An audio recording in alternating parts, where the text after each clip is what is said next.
आज आपण बनवणार आहोत अंडा कढी। त्यासाठी मी घेतलेले आहेत 6 अंडे।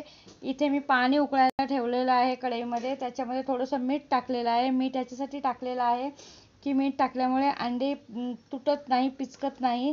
आता ही 6 अंडी उकळत्या पाण्यात टाकलेली आहे। एकीकडे आपण वाटण तयार करणार आहोत। त्याच्यासाठी लागणार आहे कोथिंबीर, खोबरं, आलं, लसूण आणि एक कांदा, टोमॅटो।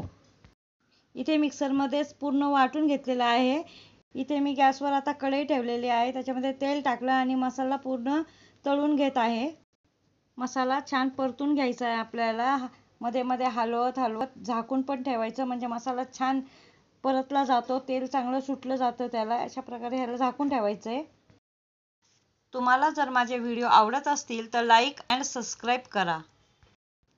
त्याच्यामध्ये मी टाकत आहे 1.5 चमचा काळा मसाला। हा घरी बनवलेला काळा मसाला आहे, त्याच्यामुळे त्याच्यात टाकलेले नाही मी गरम मसाला। हळद पावडर टाकलेली आहे आणि त्याला व्यवस्थित हलवून घेतलं। त्यानंतर मी त्याच्यात टाकलेला आहे टोमॅटो। टोमॅटो पण मी मिक्सरमध्ये वाटून घेतलेलं होतं, ते व्यवस्थित आता हलवून घ्यायचं। त्याच्यात आपण टाकणार आहोत मीठ।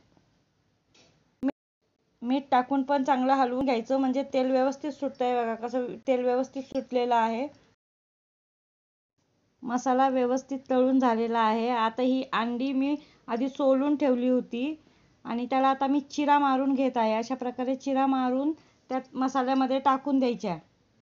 अशा चिरा मारून मसाल्यामध्ये तळून घेतलं ना की अंड्यात आतपर्यंत मसाला जातो, म्हणजे अंडी ती छान लागतात। थोडंसं आपण पाणी टाकणार आहोत त्याच्यात। 5 मिनिटं झाकून ठेवायचे आहे। इथे बघू शकता तुम्ही 5 मिनिटं झालेले आहेत, आपली भाजी झालेली आहे। अंडा कढी तयार आहे।